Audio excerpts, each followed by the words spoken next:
for entertainment purposes only. And if you want true legal advice, contact your own lawyer. Tyler Skaggs is a pitcher for the Angels, and they found him. Basically, he died in a South Lake, Texas hotel room July 1st. And the medical examiner, found that he choked on his own vomit after ingesting a deadly combination of opioids, oxycodone, and fentanyl, along with alcohol. That is a deadly mixture right there. So Absolutely. So what happens? He was a young guy. He was. What happened? Played for the Angels. They were in town to play the Texas Rangers, and he didn't show up. And so what the investigation has showed is there's one central. The big question was he didn't have a prescription for this. Once they did the toxicology and found him testing positive for fentanyl, for opioids, obviously you don't need a prescription for alcohol. The question is, well, where did he get it? Because he wasn't being treated for anything where a doctor was prescribing this. And it came out that Eric Kay, he's the Angels, whatever their name is. They have the longest name in baseball. It's the California Anaheim Baseball California Angels of Anaheim. Los Angeles Angels of Anaheim, right? We're going to call them the Angels. Good call. Yeah, the Angels Director of Communications. He travels with the team. He has been in that position for 24 years, and he told DEA investigators that he has been purchasing illegal opioids and providing them to Skaggs for years while Skaggs was with the team. He also said that there are, I believe, 5 other players on the team that also received that, although those folks have yet to be named. Now, when you think about liability, and obviously Skaggs' family has retained an attorney, and they are going to seek whatever damages they can. Incidentally, you remember the astronaut case that we handled, where the woman stole money from the bank account of the person there? Same attorney, Rusty Hardin. I was going to ask you. Rusty Hardin. He was the same attorney that represented Roger Clemens in the whole steroid perjury stuff. A very well-known attorney out of Houston. I thought we were the well-known lawyers. Well, Chip Evans was the well-known lawyer. It was the caveat out of Houston. Out of Houston. I don't practice in Houston, so we don't want to give him any kudos. Well, no, but his name was listed in there, and he goes after all of this stuff. All right. And I suppose the only salient really point here is the Angels are going to have a tough row to hoe because he doesn't quit. He's a bulldog. And they are going to go after to try to show. At this point, the Angels are going to try to show that Kay was a rogue actor acting on his own. We had no idea what he was doing. And not within the scope of his employment. That's right. That's the key. And Skaggs' family is going to try to show the opposite, that no, they knew.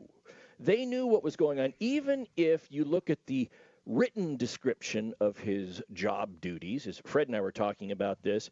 Okay, there's the written description, but there's also the implied understanding of what the club really expects from somebody. And if your communications director is on the road, maybe if they can prove it, if he was the one where the officials were, okay, yeah, you just take care of the ball players. If they want something, you're the guy who gets it. I don't want them going out to do this, because let's think about this here. These guys get paid millions of dollars to play a game. Now, some make league minimum, but the big ones, they're making millions of dollars, and the team has a vested interest in keeping tabs on what they're doing to protect their investment. It's very difficult for the family, I would imagine, to believe a team's claim that they had no idea what was going on. And that's why we have the lawsuit. And that's where it's going to head, is what did the team know? When did they know it? And obviously, from a damages standpoint, is that a cause of my family member's death, of Skaggs' death? Right. Denise. And, well, another legal question is, does the team have a duty to test the players and to ensure that they're not using drugs, because they do test them, but not for these type of drugs. They test them for steroids and other type of drugs. So if they are taking on that duty of testing the players, shouldn't they have the obligation to test them for these type of illegal prescription drugs? And I'll tell you what, the team's response to that, and this is where labor law gets in, the National Labor Relations Act. The team is going to come back and say, we can only do so much in accordance with the collective bargaining agreement. And if the union has spelled out the extent that we are able to test, back in the 90s it was, I remember Major League Baseball wanted to come in. All they wanted to do was test anonymously to find out if the claims of steroid use were true. We aren't going to tell anybody what happened. Nobody's going to know who it is. We just want to test so that we can see how many players test positive for steroids. Guess what happened when Major League Baseball, when the union decided to agree with that? The IRS and the government got word of it. Then they subpoenaed Balco and all these places to get these anonymous tests. They were able to match together and say this player was this anonymous person, and that's how the whole thing started. Yeah, that's true. And so the union has been very hypersensitive about that. So the team's going to say, well, the union won't let us test, but this is going to be a dogfight. Here's the interesting thing. Ready for this? He did have injuries. His most recent was an ankle sprain. In August 2018, he had a adductor muscle strain. But before that, he had the Tommy John surgery. Yes. And it's called an ulnar collateral ligament reconstruction. So basically, it's his elbow, right?